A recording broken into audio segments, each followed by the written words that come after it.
Bonjour, je suis avec Anis Chenet qui est thérapeute. Elle travaille sur les thématiques familiales. Donc Anis, j'aimerais te demander, quand il y a comme ça des conflits dans sa famille, quand il y a des problèmes entre membres familiaux, qu'est-ce qu'on peut faire? Souvent, on se dispute, on se sépare, il y a voilà, il y a des tensions et des conflits. Euh, Qu'est-ce qu'on peut faire alors quand il y a comme ça de tels problèmes? Alors, mon approche, c'est de travailler avec la constellation familiale, parce que souvent dans une thérapie familiale, il n'y a pas tous les membres qui souhaitent à faire un travail thérapeutique. Il y a un ou l'autre qui souffre plus que l'autre, et il n'y a pas toujours tout le monde disponible à faire un travail en profondeur. Alors il y a une seule personne qui peut, à travers la constellation familiale, faire un travail sur son système familial et sur ses conflits. Et la constellation familiale permet de voir ce qui agit dans l'inconscient derrière l'apparence, derrière les visibles. Et souvent, il y a des dynamiques cachées et des informations qui viennent des expériences vécues de nos ancêtres qui nous influencent profondément. Par exemple, il y avait un conflit avec la mère qui se répète après d'une génération à l'autre. Parce que peut-être à la base, il y avait un profond traumatisme, qu'il y a une mère qui est morte quand un enfant elle était petit. Alors euh, cet lien maternel a été coupé et après ça peut en conséquence créer des conflits. Et une constellation familiale peut permettre de voir les dynamiques cachées. Et ce qui est génial, qu'on peut les modifier et changer ces informations qui sont profondément inscrites dans notre mémoire cellulaire. Mais ça peut être aussi plein de choses différentes qui agissent, comme pas avoir la juste place, la hiérarchie, ou que c'est lié à des profonds traumatismes que tous les systèmes ont vécu une ou l'autre fois. Et les influences ils peuvent aller jusqu'à la septième génération et quelquefois aussi au-delà. Et par exemple, quelquefois on a la sensation de vivre notre propre histoire et en fait on revit l'histoire de la grand-mère ou de l'arrière-grand-père ou des choses comme ça. Et que ça peut créer des conflits dans le système. Et c'est déjà super, on peut voir et comprendre ces dynamiques cachées et ça c'est déjà ça porte déjà un grand soulagement de les reconnaître, d'où ça vient et pourquoi c'est le cas. Ça change déjà la vérité de la personne qui fait la constellation. Et en plus, je dis toujours, c'est comme une toile d'araignée. Si on tire un fil, ça a une répercussion sur tout le système. Alors tu veux donc dire que si j'ai un problème avec mon père, ma mère, avec mes enfants, au lieu d'essayer de régler, on va dire, à l'extérieur le problème, c'est d'abord faire une démarche intérieure, voir d'où vient ce problème. Tu disais que ça vient donc du système familial, d'influences passées. Et donc tu invites vraiment à d'abord regarder ces influences, faire un travail dessus pour que après, au niveau extérieur, ça puisse changer. Bah exactement, c'est ça qui est une approche profonde parce que l'extérieur et mes circonstances extérieures en fait me font miroir qu'est-ce qu'il agit dans mon programme inconscient au niveau ma mémoire cellulaire. Et si je change mon regard intérieur, ou je peux rendre les choses qui ne m'appartiennent pas, qui m'empêchent d'être moi-même. Et alors je peux créer autre chose dans mes circonstances. En fait, si moi, je trouve une profonde réconciliation en moi, alors ça a un impact automatiquement avec mon système familial.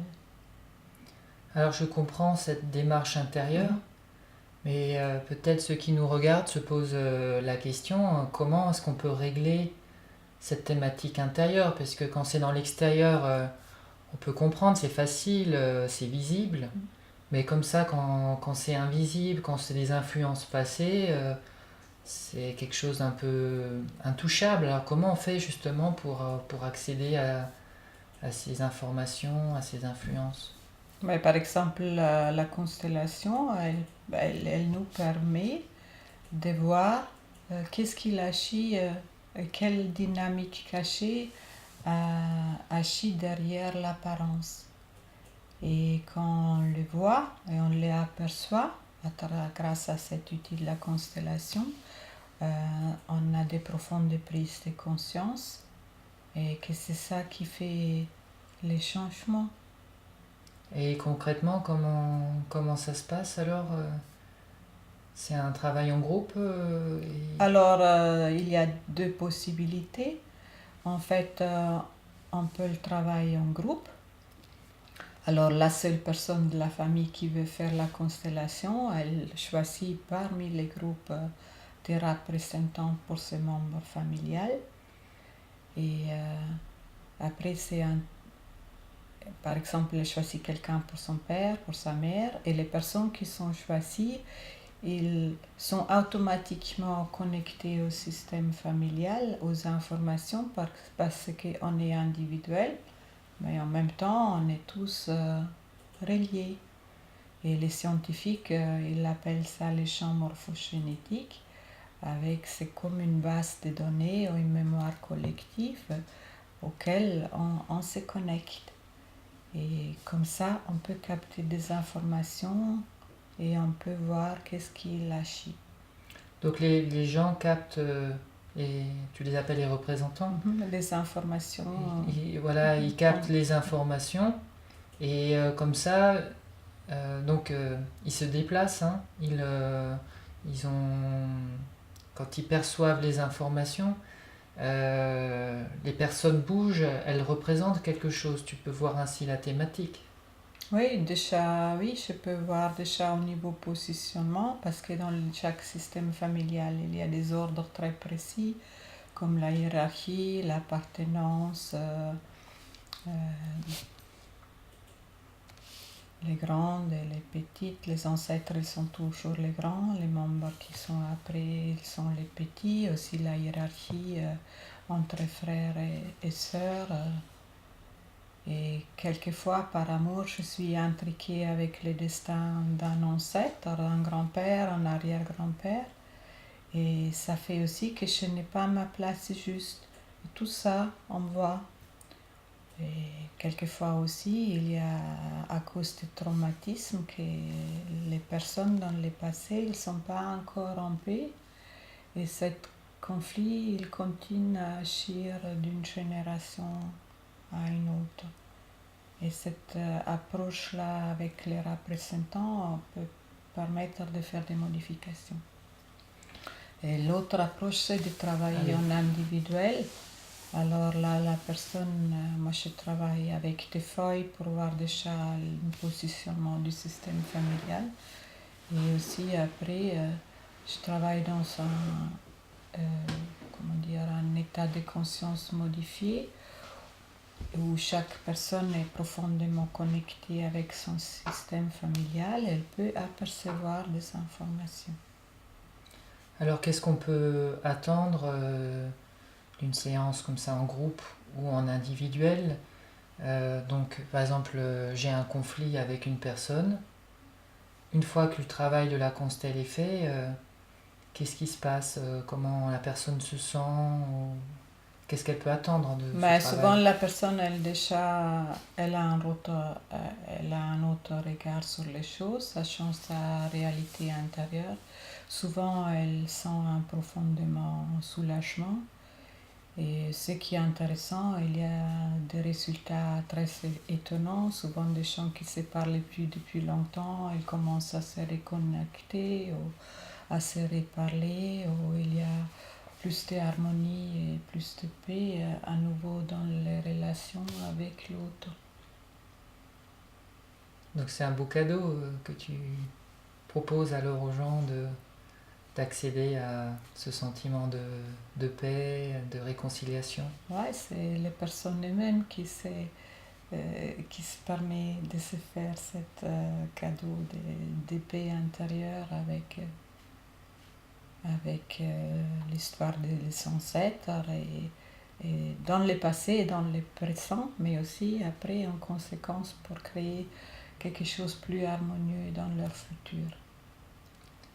Donc vraiment, au lieu d'aller chercher à l'extérieur des fois la solution à un conflit, c'est vraiment de travailler là sur le système familial, d'harmoniser pour que après il puisse y avoir enfin plus de paix, plus d'harmonie au sein de la relation avec ces personnes. De toute façon, tout changement doit commencer par soi-même. Parce que ce n'est pas le pouvoir de changer l'autre, mais si je change quelque chose en moi, ça a automatiquement une répercussion sur l'autre. Ben, super, donc merci de nous avoir parlé de la constellation familiale. Merci à toi. Et j'invite donc les personnes qui ont des problèmes relationnels, qui sont en conflit avec des personnes, à faire ce travail là, de se tourner vers l'intérieur pour que ça aille mieux à l'extérieur. Donc je vous remercie pour votre attention et je remercie encore Annelise. Merci. Merci. Au revoir et à bientôt.